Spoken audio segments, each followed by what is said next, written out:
Cockroach Janata పార్టీకి కేంద్ర ప్రభుత్వానికి మధ్య కుదిరిన ఒప్పందం ప్రశ్నార్థకమవుతోందా? తిరిగి దేశవ్యాపిత నిరసనలకు కాక్రోచ్ జనతా పార్టీ సిద్ధం అవుతోందా అనేటువంటి ప్రశ్నలకు అన్ఫార్చునేట్లీ ఎస్ అనే ఆన్సర్ వస్తుంది. అమెరికా ఇరాన్ల మధ్య కాల్పుల విరమణ ఉల్లంఘన ఇలాంటి వార్తలు మనం చాలా కాలంగా చూస్తూ అలవాటు పడ్డాం. వెంటనే కాల్పుల విరమణ, మళ్ళీ 24 గంటల్లోనే భారీ దాడులు, మళ్ళీ వెంటనే కాల్పుల విరమణ. ట్రంప్ యుగంలో ఇది మనకు అలవాటైపోయింది. కానీ ఆఖరికి మన దేశంలో మన ప్రభుత్వము ప్రజాస్వామ్యయుతంగా ప్రజలెన్నుకున్న ప్రభుత్వము మన బిడ్డల మధ్య కుదిరిన ఒప్పందానికి కూడా ఈ ట్రంపియన్ గతి పడుతుందని ఆశించలేము కదా. ఎందుకు ఈ ఉపోద్ఘాతం అంటే, తాజాగా కాక్రోచ్ జనతా పార్టీ ప్రతినిధులు ఢిల్లీలో ప్రెస్ కాన్ఫరెన్స్ పెట్టి హెచ్చరించారు. మాకు ఈ ఉద్యమ విరమణ సమయంలో కేంద్ర మంత్రులు జేపీ నడ్డా, జితేందర్ సింగ్లు ఇచ్చినటువంటి హామీ అమలు కాకపోతే మేము మళ్ళీ ఉద్యమ బాట పట్టక తప్పదు, దేశవ్యాపిత నిరసనలకు మళ్ళీ పిలిపివ్వక తప్పదు అంటూ ప్రభుత్వానికి విజ్ఞప్తి చేశారు. ఏంటి ఇష్యూ అంటే, మనకు కేంద్ర ప్రభుత్వ ప్రతినిధులు జేపీ నడ్డా, జితేందర్ సింగ్ ముందు సోనం వాంగ్చుక్తో కుదుర్చుకున్న డీల్లోను, ఆ తర్వాత కాక్రోచ్ జనతా పార్టీ ప్రతినిధులతో కుదుర్చుకున్న ఒప్పందం జూలై 25న కుదుర్చుకున్న ఒప్పందంలో కూడా కీలకంగా అంగీకరించింది ఏంటి?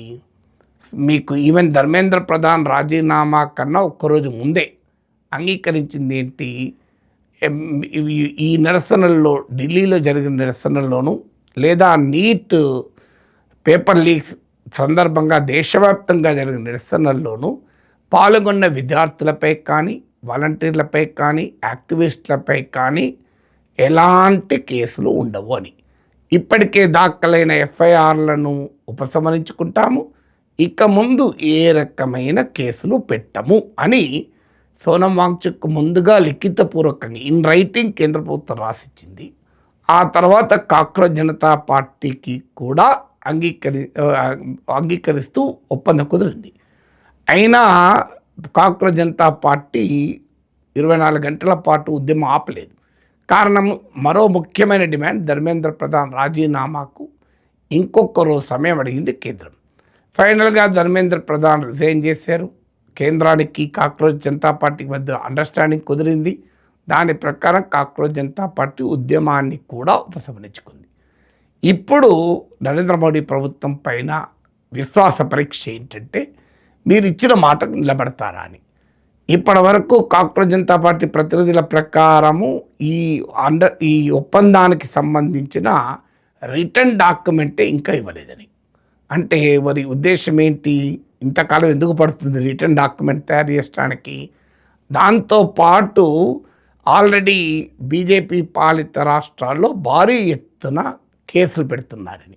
బీహార్, అస్సాం, బెంగాల్, ఢిల్లీలో కూడా కేసులు పెడుతున్నారు. ఢిల్లీలోనైతే ఉద్యమ విరమణకు ముందు ప్రారంభమైన వ్యవహారం ఇంకా కంటిన్యూ అవుతుంది. ఫేషియల్ రికగ్నిషన్ టెక్నాలజీని ఉపయోగించి నిరసనలో పాల్గొన్న వారిని గుర్తించి వారిపైన పోలీసు చర్యలు మొదలయ్యాయని. ఇంట్రెస్టింగ్ ఏంటంటే, ఒకవైపు పోలీసులు అక్రమంగా అటాక్ చేశారు, వారిపైన చర్య తీసుకోవాల్సిందంటూ సుప్రీంకోర్టులో కేసు వెళ్ళింది. సుప్రీంకోర్టు కూడా ఈరోజు స్పందించింది. రైట్ టు పీస్ఫుల్ ప్రొటెస్ట్ అనేది ఫండమెంటల్ రైటు. ఎవరైనా ఈ రైట్ను ఉల్లంఘించిన పోలీస్ అధికారులపైనైనా చర్యలు తప్పవు అంటూ సుప్రీంకోర్టు ధర్మాసనమే హెచ్చరించింది. అదే సమయంలో మీకు పార్లమెంట్లో ఈ పోలీస్ ఎక్సెసెస్ పైన ప్రధాన ప్రతిపక్షం డిమాండ్ చేస్తూ పార్లమెంట్ను స్తంభింపచేసింది. పెల్లెట్ గన్లను పిల్లలపైన వాడమని ఆదేశించింది ఎవరో తెలపాలంటూ leader of the opposition Rahul Gandhi కేంద్ర హోంమంత్రిని నిలదీశారు కూడా. ఇదంతా జరుగుతున్న సమయంలో ఇప్పుడు క్రాక్ డౌన్ మొదలైంది. పాల్గొన్న విద్యార్థులపైన, కాక్రోచ్ జనతా పార్టీ వాలంటీర్లపైన, ఢిల్లీలో కాక్రోచ్ జనతా పార్టీ నిరసనలకు అవసరమైన సహకారం ఇచ్చిన, సపోర్ట్ చేసిన, లాజిస్టిక్స్ సమకూర్చిన వారిపై కూడా పోలీసులు కేసులు పెట్టడం మొదలైంది. అంటే ఉన్న ఎఫ్ఐఆర్లు ఉపసంహరించుకుంటాం, ఇక ముందు కేసులు పెట్టమన్న వారు ఇప్పుడు కేసులు పెట్టడమే కాదు, బెంగాల్లో, బీహార్లో, అస్సాంలో అరెస్టులు కూడా మొదలయ్యాయి. అంటే కేసులే ఉండవని మాటిచ్చి ఉద్యమాన్ని విరమింపజేశాక ఇవాళ అరెస్టులు మళ్ళీ మొదలయ్యాయంటే ఇది ఒక ప్రమాదకరమైన సంకేతం. ప్రజాస్వామ్యంలో ప్రభుత్వము ఈ రకమైన వైఖరి అనుసరిస్తే భవిష్యత్తులో ఏ ఉద్యమము కూడా ఆగదు. ఎందుకంటే ఒక్కసారి ప్రభుత్వం పైన నమ్మకం పోతే ఉద్యమాల ఉపసంహరణ అంటూ ఉండదు. అది తీవ్రమైన స్థాయికి వెళ్ళే ప్రమాదం ఉంటుంది. అప్పుడు ప్రభుత్వమే ఇబ్బందుల్లో పడే అవకాశాలు ఉంటాయి. అందువల్ల బ్రీచ్ ఆఫ్ ట్రస్ట్ అనేది ఎటువైపు నుంచి కూడా జరగకూడదు. అందులో ప్రభుత్వం వైపు నుంచి అసలే జరగకూడదు. ఆల్రెడీ కపిల్ సిబల్ పార్లమెంటు సభ్యుడు, ప్రఖ్యాత supreme court advocate, cockroach Janata party ఉద్యమాల్లో పాల్గొని కేసులు ఎదుర్కొంటున్న వారికి న్యాయ సహాయం కొరకు ఏకంగా ₹1,00,00,000 లీగల్ సర్వీస్ ఫండ్ ప్రకటించారు. దాంతోపాటు దేశవ్యాప్తంగా లాయర్లకు విజ్ఞప్తి చేశారు, మీరు కూడా ఈ లీగల్ సర్వీసెస్కు సహకరించండి అని. అందుకో వెబ్సైట్ కూడా లాంచ్ చేసి ఎవరైనా ఎక్కడైనా పోలీసులు కేసులు పెడితే ఈ లీగల్ సర్వీసెస్ కోరవచ్చు అని. అలాగే మీకు ఒక వెబ్సైట్ కూడా లాంచ్ చేశారు. దాంట్లో ఫొటోస్ కూడా అప్లోడ్ చేయొచ్చు పోలీస్ ఎక్సర్సైజ్కు సంబంధించినవని. సో కాక్రోచ్ జనతా పార్టీ వాదన ఏంటంటే మేము ఇది ఊహించాము, ఈ క్రాక్ డౌన్ మొదలు కావచ్చని, అందుకే ప్రిపేర్ అయి ఉన్నాం. ఒకవేళ ప్రభుత్వం ఇలాగే కొనసాగిస్తే మళ్ళీ మేము ఉద్యమానికి కూడా ముందుకు వస్తామని. కాక్రోచ్ జనతా పార్టీ మళ్ళీ ఉద్యమానికి వస్తుందా, వచ్చే పరిస్థితి వస్తుందా, వస్తే ఇంత స్థాయిలో జనం రియాక్ట్ అవుతారా, ఇదొక అంశం అయితే భవిష్యత్తులో ప్రభుత్వానికి, ప్రజలకు, ప్రభుత్వానికి, జన సమూహాలకు మధ్య అనేక ఉద్యమాలు రావచ్చు. ఇప్పుడు రైతు ఉద్యమమే లాస్ట్ అనుకున్నాం, రైతు ఉద్యమం జరిగింది, తర్వాత సిటిజన్షిప్ అమెండ్మెంట్ ఉద్యమం జరిగింది, ఇప్పుడు ఎవరు ఊహించకుండా కాక్రోచ్ ఉద్యమం జరుగుతోంది. ఆల్రెడీ E20 పెట్రోల్పై ఉద్యమానికి సన్నద్ధమవుతున్నారు. ఆల్రెడీ E20 జనతా పార్టీ అనే ఇక్కడ ఆన్లైన్ మూమెంటే స్టార్ట్ అయింది. మీకు ఢిల్లీలో ఆగస్టు ఫస్ట్ వీక్లో ఢిల్లీలో నిరసనలకు కూడా E20 అంశం, పెట్రోల్ అంశం పైన ప్రొటెస్ట్లకు కూడా పిలిపించారు. గాడీ మార్చ్కి మంత్ ఎండింగ్లో పిలిపించారు. అందువల్ల ప్రజాస్వామ్యంలో ఇలాంటి ఉద్యమాలు సహజం. ఆ ఉద్యమాలు జరిగినప్పుడు ప్రభుత్వము ఆ ఉద్యమాల ప్రతినిధులతో చర్చలు జరుపుతాయి. With in the constitutional framework వాటిని పరిష్కరించే ప్రయత్నం చేస్తుంది, నెగోషియేట్ చేస్తుంది. ఒక్కసారి ప్రభుత్వం పైన విశ్వాసమైపోతే, అంటే మీరు ఒప్పందం కుదుర్చుకొని ఉల్లంఘిస్తారంటే ఇక ఏ జనసమూహం కూడా నమ్మదు కదా. సో అది ప్రజాస్వామ్యానికి ఆ ట్రస్టే పోతే, ప్రభుత్వానికి పౌరునికి మధ్య గవర్నమెంట్ సిటిజన్ ట్రస్ట్ పోతే చాలా ప్రమాదకరమైన పరిస్థితులకు దారితీసి ఉంది. అయితే ప్రభుత్వ వ్యూహం స్పష్టంగా కనబడుతుంది. మొదట చలో పార్లమెంట్ అప్పుడే జేపీ నడ్డాతో చర్చలకు పిలిచి కాక్రోచ్ జనతా పార్టీ ప్రతినిధులు చర్చలు జరుపుతుండగా ఇక్కడ భయంకరంగా లాఠీచార్జ్ చేశారు.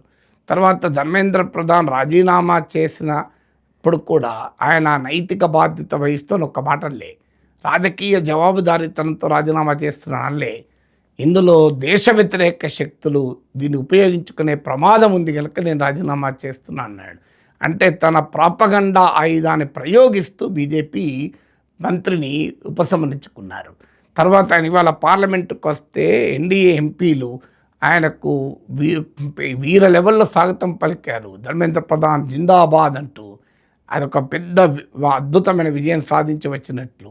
ఒక ప్రజా ఉద్యమానికి తలవంచి రాజీనామా చేసి వచ్చిన వ్యక్తిని జిందాబాద్ అంటూ పొగడము, అతను సన్మానించడము చూస్తుంటే ఈ అంశం పైన బీజేపీ ఎంతగా హర్ట్ అయింది, ఎంతగా కసిగా ఉంది, ఎంతగా రిటాలియేషన్కు ప్రతీకారంతో ఉంది అని అర్థమవుతుంది. కానీ ప్రజాస్వామ్యంలో అధికారంలో ఉన్న వారికి ఈ రకమైన స్వభావం తగదు.